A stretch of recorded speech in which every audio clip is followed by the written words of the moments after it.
Welcome to BJ TV. ముందుగా headlines చూద్దాం. పోలవరంలో పర్యటించిన సీఎం చంద్రబాబు 2027 డిసెంబర్ నాటికి పోలవరం ప్రాజెక్టు పూర్తవుతుందని ధీమా. 2027 నవంబర్ నాటికే నిర్వాసితులకు పునరావాసం పూర్తి చేస్తామని వెల్లడి. జగన్ కారణంగానే పోలవరం ఆలస్యమైందని ఆరోపణ. నియోజకవర్గాల పునర్విభజనకు వ్యతిరేకంగా శాసనసభలో రేవంత్ రెడ్డి తీర్మానం. పునర్విభజన వల్ల జనాభా నియంత్రణ పాటించిన రాష్ట్రాలు నష్టపోతాయన్న ముఖ్యమంత్రి. ప్రస్తుతం ఉన్న నియోజకవర్గాలనే కొనసాగించాలన్న ముఖ్యమంత్రి.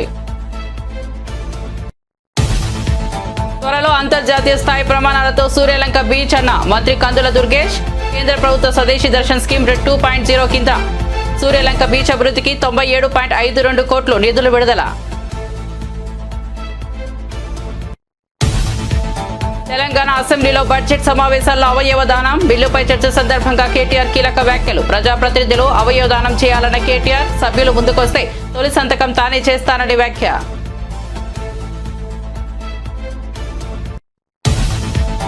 రాజీనామా చేస్తానంటూ తిరువూరు ఎమ్మెల్యే కొలికపూడి వ్యాఖ్యలు. రమేష్ రెడ్డిపై అధిష్టానం చర్యలు తీసుకోకపోతే రాజీనామా చేస్తానని ప్రకటన. టీడీపీ నేత రమేష్ రెడ్డిపై 48 గంటల్లో చర్యలు తీసుకోవాలన్న కొలికపూడి.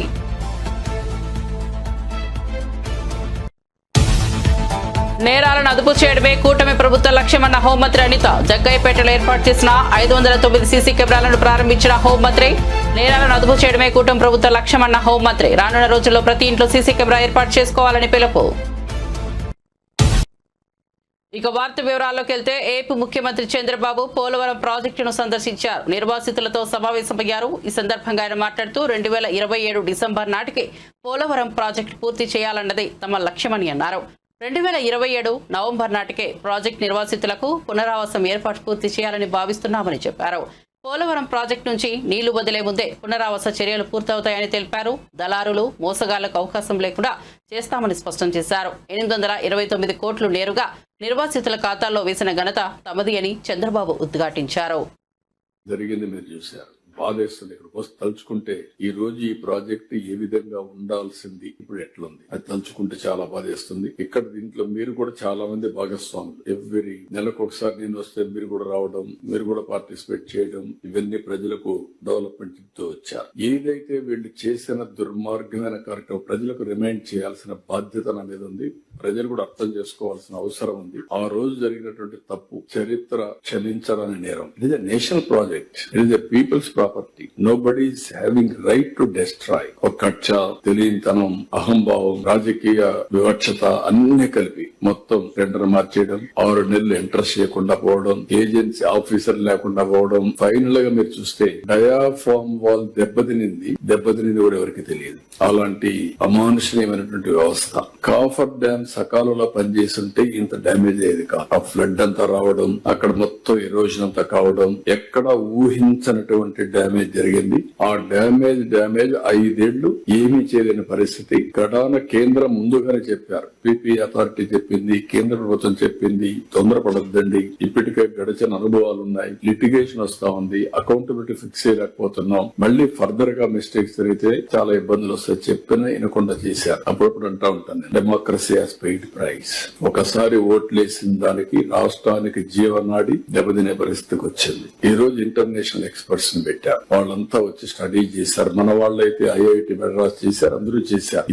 ఇది జరిగిందని ఐఐటి హైదరాబాద్ ఎస్టాబ్లిష్ చేసే వరకు బయట ప్రపంచానికి తెలియదు. ఎందుకు పోయింది కూడా తెలియదు. ఫైనల్ గా వాళ్ళు వచ్చిన తర్వాత, ఈ ప్రభుత్వం వచ్చిన తర్వాత మేము పర్సూ చేసాం గట్టిగా కేంద్రంతో. ఎక్స్పర్ట్ కమిటీ అప్పటికే నామినేట్ చేశారు. అప్పుడప్పుడే వచ్చారు. వచ్చిన తర్వాత వాళ్ళు కూడా స్టడీ చేసి అన్ని విధాలు మళ్ళీ ఏం చేయాలని భర్జన పడిన తర్వాత 2-3 నెలలు ఫైనల్ గా వేరే డయాఫామ్ వాళ్ళు తప్ప అది దెబ్బతింది. 4-5 ప్లేసెస్ లో డ్యామేజ్ అయింది. ఇది చాలా ప్రాముఖ్యత కలిగిన ప్రాజెక్టు. ఫెరోషియస్ రివర్ ఇది. ఏదైనా జరిగితే చాలా ప్రమాదం వస్తుంది. కాబట్టి no compromise, better to go new diaphragm wall. మళ్ళీ ఇప్పుడు డయాఫామ్ వాల్ కోసం అందరినీ మొబిలైజ్ చేసే పరిస్థితికి వచ్చాం. వర్క్ స్టార్ట్ అయింది. 440 కోట్ల రూపాయలతో పనైనటువంటి డయాఫ్రమ్ వాల్ రివర్స్ టెండర్ అనే పేరు పెట్టి రాజకీయ కక్షతో మొత్తం ప్రాజెక్ట్ పైన కక్ష తెచ్చుకునే పరిస్థితికి వచ్చారు. ఇప్పుడు ఒక్క డయాఫ్రమ్ వాల్ 990 crores 440 కోట్లు కొట్టుకొనిపోయింది. ఈ రోజు 990 crores ఖర్చు పెట్టే పరిస్థితికి వచ్చాం. 2020 కావాల్సిన ప్రాజెక్టు మళ్లీ కేంద్రం పూర్తిగా డబ్బులు ఇచ్చి ఇవన్నీ చేసినా కూడా ఇది 2027 డిసెంబర్ పోయే పరిస్థితి వచ్చింది. నియోజకవర్గాల పునర్విభజనకు వ్యతిరేకంగా తెలంగాణ శాసనసభలో ముఖ్యమంత్రి రేవంత్ రెడ్డి తీర్మానం ప్రవేశపెట్టారు. ఈ సందర్భంగా ఆయన మాట్లాడుతూ పునర్విభజన వల్ల జనాభా నియంత్రణను పాటించిన రాష్ట్రాలు నష్టపోయే అవకాశం ఉంటుందని అన్నారు. ప్రస్తుతం ఉన్న నియోజకవర్గాల్లోనే కొనసాగించాలని ఆయన కోరారు. రాష్ట్రంలో అసెంబ్లీ నియోజకవర్గాలను 153కు పెంచాలని సభలో వ్యాఖ్యానించారు. ప్రస్తుత జనాభాకు అనుగుణంగా ఎస్సీ ఎస్టీ సీట్లను పెంచాలని డిమాండ్ చేశారు. జనాభా నియంత్రణపై కేంద్ర ప్రభుత్వం ఆదేశాలను దక్షిణాది రాష్ట్రాలు పాటించాయని, ఉత్తరాది రాష్ట్రాలు పాటించలేదని తెలిపారు. ప్రస్తుతం పునర్విభజన జనాభా ప్రాతిపదికన జరుగుతోందని, అలా చేస్తే దక్షిణాది రాష్ట్రాలు నష్టపోతాయని ముఖ్యమంత్రి అన్నారు. వర్గాల పునర్విభజన జరిగినప్పుడు జనాభా ప్రాతిపదికన చేపట్టిన నియోజకవర్గాల పునర్విభజన విధి విధానాలే మన రాజ్యాంగంలో మన విధానాలలో పొందుపరచడం జరిగింది.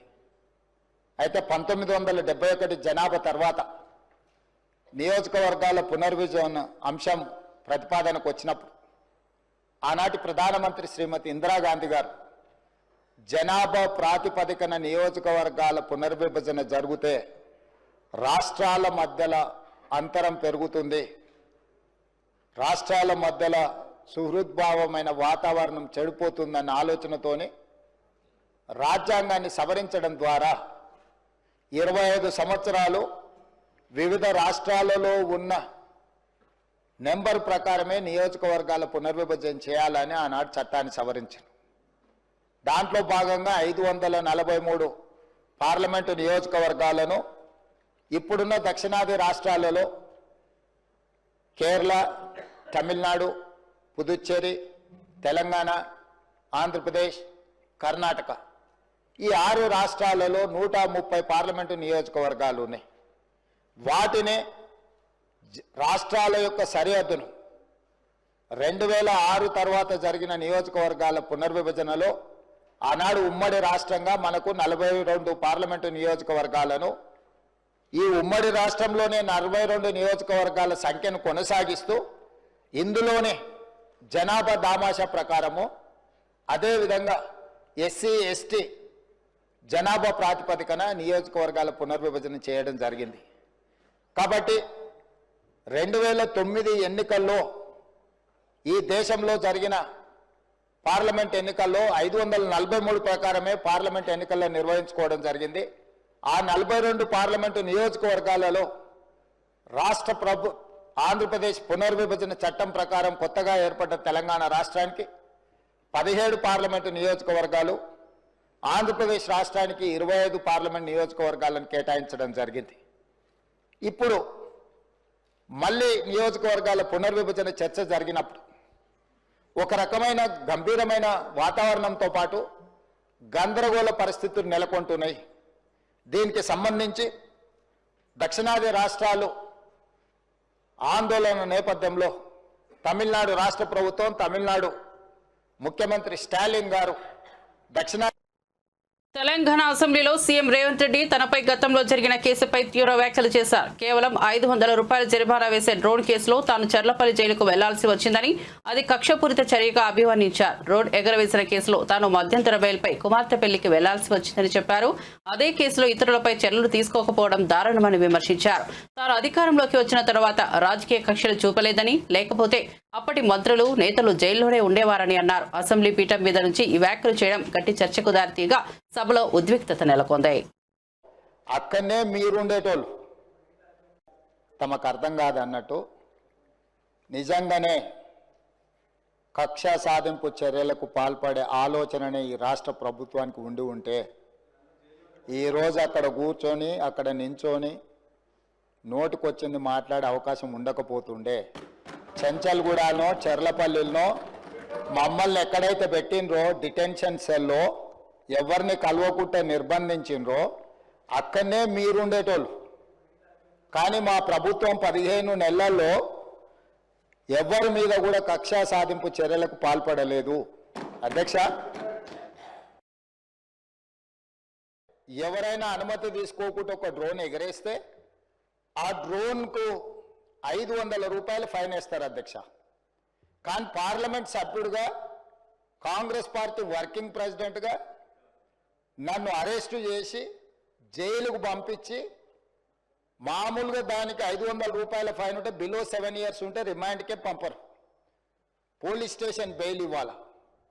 కానీ అధికారాన్ని అడ్డం పెట్టుకొని అన్ని రకాల వ్యవస్థల మీద ప్రభావితం చేసి చర్లపల్లి జైలుకు పంపించి నక్సలైట్లు, ఐఎస్ఐ తీవ్రవాదులు ఉండే డిటెన్షన్ సెల్లో ఒక కాంపౌండ్లో ఏ ఒక్క ఖైదీని లేకుండా 7 ఫీట్ల బై 12 ఫీట్లు ఉంటే అందులో 3.5 ఫీట్లు పండుకోవడానికి దిమ్మె ఉంటుంది, ఒక చిన్న బాత్రూమ్ ఉంటుంది అధ్యక్ష. 16 రోజులు డిటెన్షన్ సెల్లో ఒక్క మనిషిని చూడకుండా నన్ను నిర్బంధించిన ఆ కోపాన్ని దిగమింగుకొని రాష్ట్ర ప్రయోజనాల కోసం ఈరోజు పనిచేస్తున్నా అధ్యక్ష. తెలంగాణ అసెంబ్లీలో బడ్జెట్ సమావేశాల్లో అవయవ దహనం బిల్లుపై చర్చ సందర్భంగా కేటీఆర్ కీలక వ్యాఖ్యలు చేశారు. మాజీ మంత్రి హరీష్ రావు వ్యాఖ్యలకు మద్దతుగా నిలుస్తూ ఓ వ్యక్తి తాను అవయవ దానానికి మద్దతు ఇస్తున్నారని తెలిపారు. అసెంబ్లీలో అవయవ దానంపై కార్యక్రమం చేపట్టి ఎమ్మెల్యేలు ఆదర్శంగా నిలవాలని సూచించారు. తన వంతుగా తానే మొదట అవయవ దానానికి సంతకం చేస్తానని ప్రకటించారు. ప్రజల ప్రాణాలను కాపాడేందుకు అవయవ దానం కీలకమని కేటీఆర్ అన్నారు. గౌరవనీయులైన ఆరోగ్య శాఖ మంత్రి గారు ప్రవేశపెట్టిన ఈ బిల్లుకు సంపూర్ణంగా మా పార్టీ తరపున మద్దతు ఆల్రెడీ ప్రకటించాం అధ్యక్ష. ఒక చిన్న సూచన పెద్దలకు చేద్దామన్న ఉద్దేశంతోనే నేను తీసుకున్నాను సార్. ఇవాళ ఇప్పుడే హరీష్ రావు గారు చెప్పారు, ఆర్గన్ డొనేషన్ ఎంకరేజ్ చేయాల్సిన బాధ్యత మనందరి మీద ఉంది. నేను ఒక వ్యక్తిగా, ఎందుకంటే అందరి తరపున, మా పార్టీ అందరి తరపున కూడా నేను మాట్లాడలేను సార్, కానీ ఒక వ్యక్తిగా నా ప్రతిపాదన ఏంటంటే I will come forward sir. నేను అవయవ దానానికి అసెంబ్లీ వేదికగా నా మద్దతు ప్రకటిస్తూ మనందరం కూడా let us lead by example. House నుంచి మనందరం కూడా, ఇక్కడ ఉన్న వాళ్ళందరం కూడా if we can lead by example, మన ఒక్కొక్కరం కూడా 2 లక్షల మందికి 3 లక్షల మందికి ప్రతినిధులం సార్ ఇక్కడ. కాబట్టి ఒకరోజు స్పీకర్ గారు దయచేసి మీరు హౌస్లోనే, ఇక్కడ అసెంబ్లీలోనే ఒకరోజు అందరం కూడా పేపర్ సైనింగ్ క్యాంపెయిన్ కూడా పెట్టినట్టయితే సైన్ చేయాలనుకునే వాళ్ళం, ఎందుకంటే అందరం కూడా ఎమ్మెల్యేలు, మనం let us lead by example. మన నియోజకవర్గాల్లో ఆర్గన్ డొనేషన్ ని ఎంకరేజ్ చేస్తే నేను వరుసలో ముందుండి నేను సంతకం పెట్టడానికి మొదటి సభ్యుడిగా ముందుకు వస్తున్నాను. రైతులకు ఇచ్చిన హామీలను నెరవేర్చకపోవడాన్ని నిరసిస్తూ కాంగ్రెస్ ప్రభుత్వాన్ని వ్యతిరేకిస్తూ బీజేపీ కిసాన్ మోర్చా ఈ నెల 28న రాష్ట్ర వ్యాప్తంగా రైతు సత్యాగ్రహ దీక్ష చేపట్టనుంది. రంగారెడ్డి, హైదరాబాద్ ను మినహాయించి మిగతా అన్ని జిల్లాల్లోని కలెక్టరేట్ల వద్ద ఈ దీక్షను నిర్వహించనున్నట్లు బీజేపీ కిసాన్ మోర్చా రాష్ట్ర అధ్యక్షుడు కొండపల్లి శ్రీధర్ రెడ్డి తెలిపారు. రైతుల సమస్యలు పరిష్కారమయ్యే వరకు బీజేపీ పోరాటం ఆగదని స్పష్టం చేశారు. కాంగ్రెస్ ప్రభుత్వం రైతులకు చేసిన హామీలన్నీ అమలు చేయాలని డిమాండ్ చేశారు. 10వ తరగతి ప్రశ్నాపత్రాల లీకేజీ కుంభకోణం నుంచి తప్పించుకోవడానికి సీఎం రేవంత్ రెడ్డి అడ్డదారులు తొక్కుతున్నారని బీఆర్ఎస్ నేత ఆర్ఎస్ ప్రవీణ్ కుమార్ ఆరోపించారు. దళిత, గిరిజన హక్కుల కోసం పోరాటం చేస్తున్న కేటీఆర్ పై ఎస్సీ, ఎస్టీ అట్రాసిటీ కేసు పెట్టడాన్ని ఆయన తీవ్రంగా ఖండించారు. కేటీఆర్ ఎవరిని దూషించలేదని, విద్యార్థుల్లో ఎస్సీ, ఎస్టీలకు జరిగిన అన్యాయంపై స్పందించడం నేరమా అని ప్రశ్నించారు. లీకేజీ మాఫియాతో కాంగ్రెస్ కు ఉన్న సంబంధాలను బయటపెట్టడమే ఎందుకు కేసులకు దారితీసిందని ఆయన మండిపడ్డారు.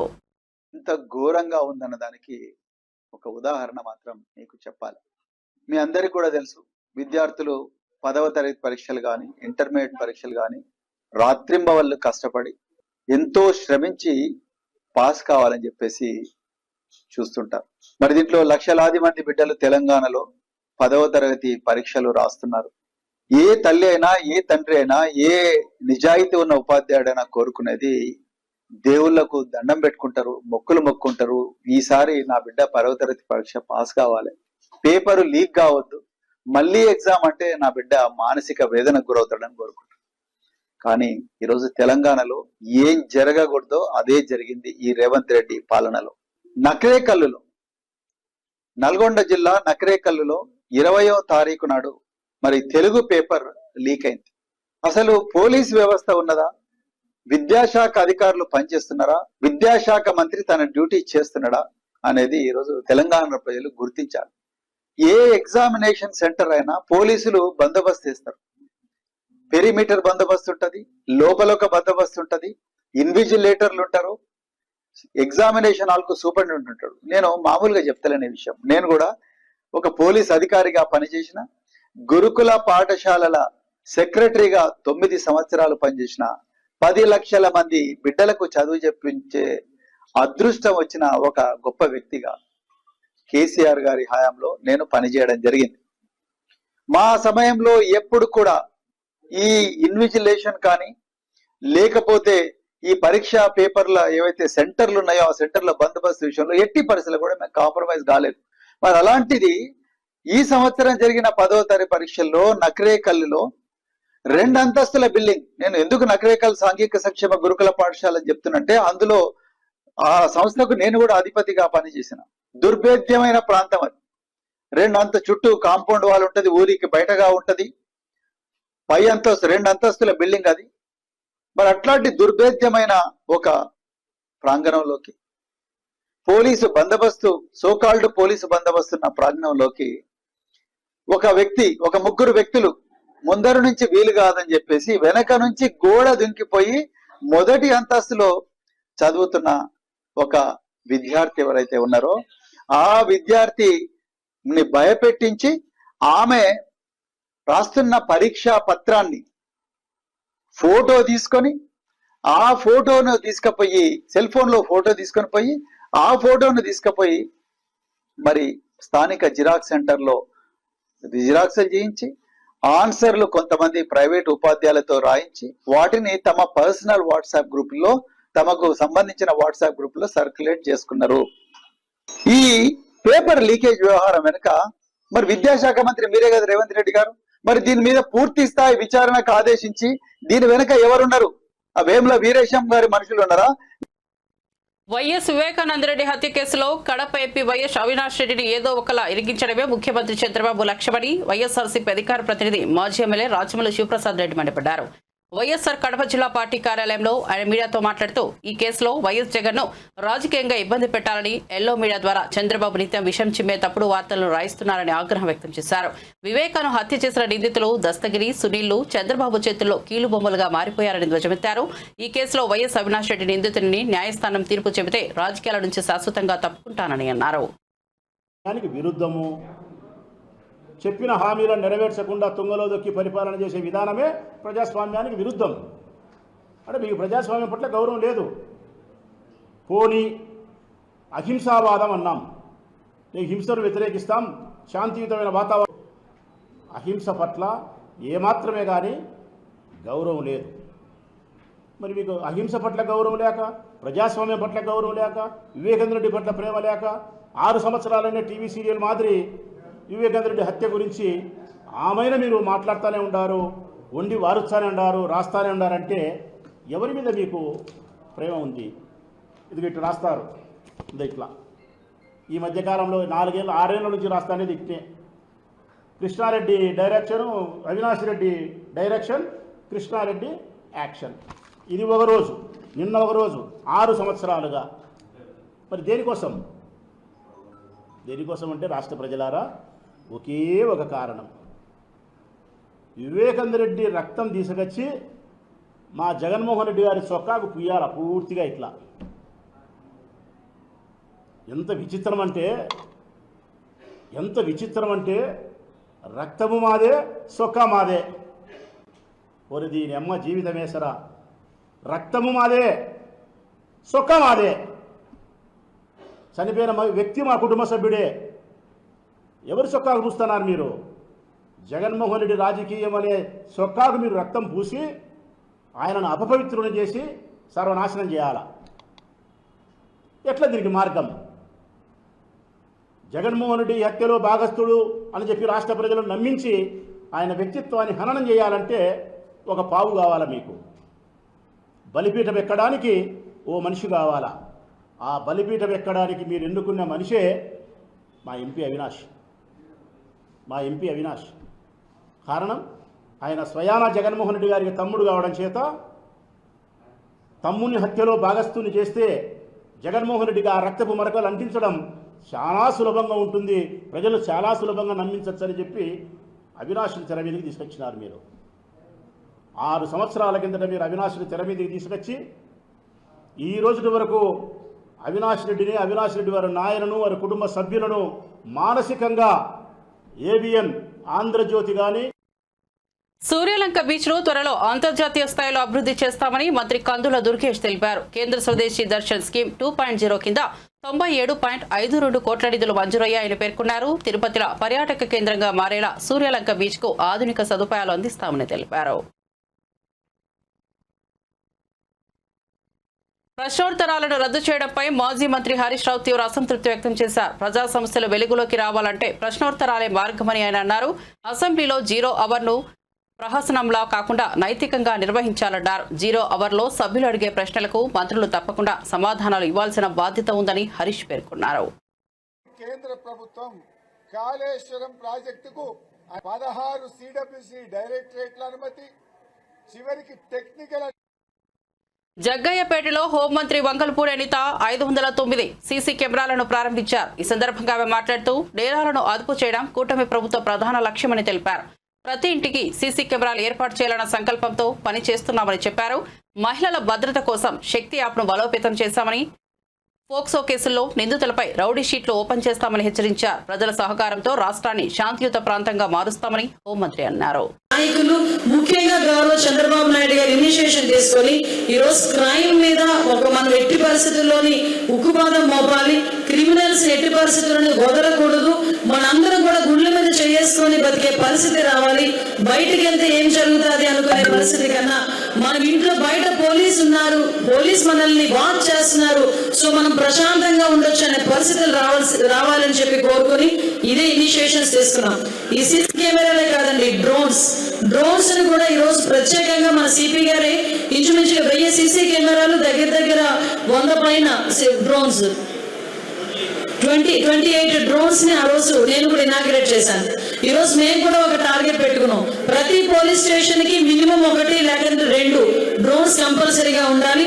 అట్ ద సేమ్ టైం ప్రతి విలేజ్ లోని కూడా ఒక గవర్నమెంట్ కి సంబంధించిన సీసీ కెమెరాస్ కూడా ఉండాలి.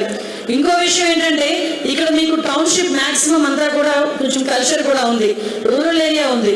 అయినప్పటికీ కూడా ఈ రోజు మన ఇంట్లో ఒక టీవీ, ఒక ఫ్రిడ్జ్, ఒక ఏసీ ఎంత అవసరమో, ఎంత నీడ్ మనకి ఈ రోజుల్లో. ఇంతకు ముందు మనకి ఏంటంటే చిన్న అవసరాలు ఉండేవి, కానీ ఈరోజు కామన్ అయిపోయింది. టీవీ, ఫ్రిడ్జ్, ఏసీ ఇవన్నీ కామన్ అయిపోయింది. వీటన్నిటితో పాటు మనం ప్రశాంతంగా ఉండాలి అనుకుంటే డెఫినెట్ గా మన ఇంట్లో కూడా సీసీ కెమెరా అవసరం కూడా ఉంది. దయచేసి ఈ విషయంలోని కూడా మీరందరూ కూడా ఇనిషియేషన్స్ తీసుకోండి. సీసీ కెమెరాలో ఎలాంటి అద్భుతాలు చేశారు ఇందాకే సిపి గారు మనకి ఏవీ రూపంలో మీ అందరికీ కూడా చెప్పారు. డ్రోన్స్ అయితే పరుగులు పెడుతున్నారు. ఒక్కసారి డ్రోన్ వెళ్ళింది అనుకోండి, ఎక్కడైనా ఎవరైనా ఓపెన్ గా ప్యాకెట్ ఆడినా, ఓపెన్ డ్రింకింగ్ చేసినా, ఎవరైనా అమ్మాయిని అబ్యూస్ చేసినా అది డ్రోన్ ద్వారా వాళ్ళు కెమెరా క్యాప్చర్ చేసి వెంటనే నియర్ బై పోలీస్ స్టేషన్ కి పెడితే with in 10 minutes or 15 minutes అక్కడికి పోలీసు వచ్చే పరిస్థితి కనిపిస్తా ఉంది. నేను చూశాను నిన్న విజయనగరంలో ఒక లారీ కంటైనర్ లో కూర్చొని ప్యాకెట్ ఆడేసుకుంటున్నారు. లారీ వెనకాతల టబ్ ఉంటుంది కదా, దాన్ని ఏమంటారు, ట్యాంక్, లారీ వెనకాతల లారీ వెనకాతుంది కదా, దాంట్లో కూర్చొని ఎవరికి కనిపించట్లేదు. ఏదో అంటారు కదా, పిల్లి పాలు తాగుతున్నాడు ఎవరు చూడలేదు అనుకుంటారంట.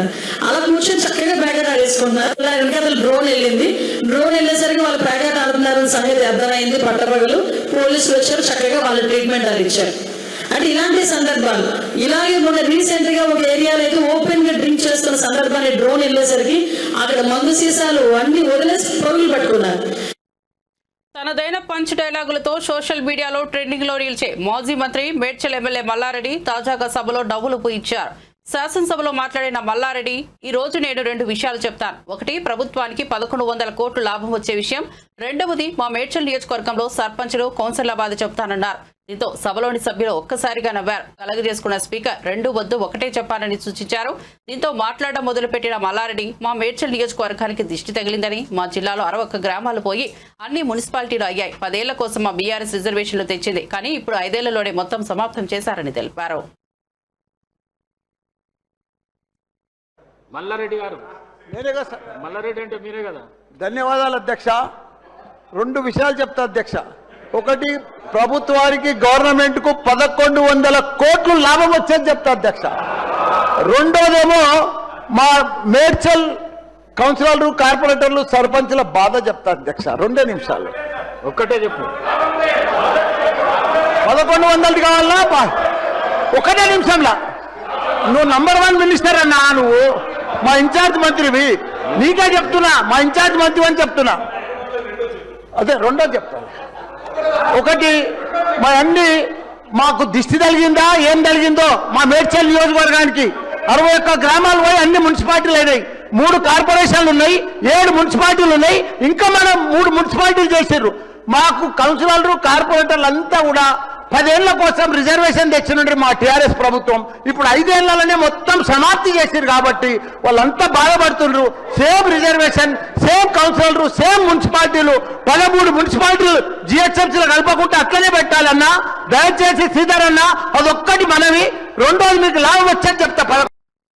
తిరుమల శ్రీవారి ఆలయంపై విమానం చక్కర్లు కొట్టేది. ఉదయం 8 గంటల సమయంలో ఆలయంపై వెళ్లిన ఓ విమానం ఆలయంపై విమానాల ప్రయాణం చేయడం ఆగమ శాస్త్ర విరుద్ధం. నో ప్లెయిన్ జోన్ గా తిరుమలను ప్రకటించాలని అనేక మార్లు కోరిన కేంద్ర విమానయాన శాఖను కోరిన టీటీడీ ప్రస్తుత కేంద్ర మంత్రి రామ్మోహన్ నాయుడుకి లేఖ రాసిన టీటీడీ చైర్మన్ బీఆర్ నాయుడు త్వరలోనే లో ప్లెయిన్ జోన్ పై అధ్యయనం చేసి సాధ్యాసాధ్యాలను పరిశీలించనున్న పౌర విమానయాన శాఖ. అధ్యయనం అనంతరం నిర్ణయం ప్రకటించనున్న కేంద్ర మంత్రి.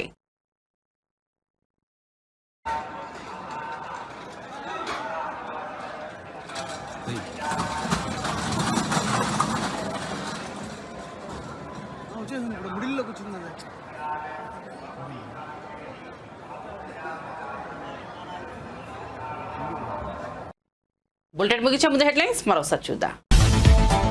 పోలవరంలో పర్యటించిన సీఎం చంద్రబాబు 2027 డిసెంబర్ నాటికి పోలవరం ప్రాజెక్టు పూర్తవుతుందని ధీమా. 2027 నవంబర్ నాటికే నిర్వాసితులకు పునరావాసం పూర్తి చేస్తామని వెల్లడి. జగన్ కారణంగానే పోలవరం ఆలస్యమైందని ఆరోపణ.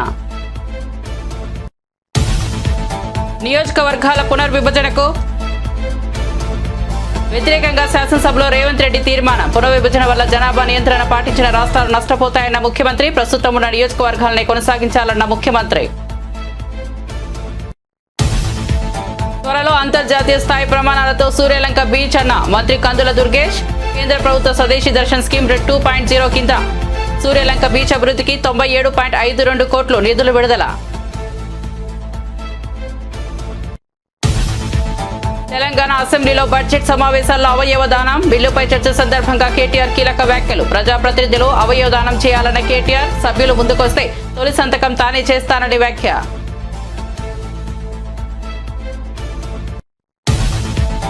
రాజీనామా చేస్తానంటూ తిరువూరు ఎమ్మెల్యే కొలికపూడి వ్యాఖ్యలు. రమేష్ రెడ్డిపై అధిష్టానం చర్యలు తీసుకోకపోతే రాజీనామా చేస్తానని ప్రకటన. టీడీపీ నేత రమేష్ రెడ్డిపై 48 గంటల్లో చర్యలు తీసుకోవాలన్న కొలికపూడి.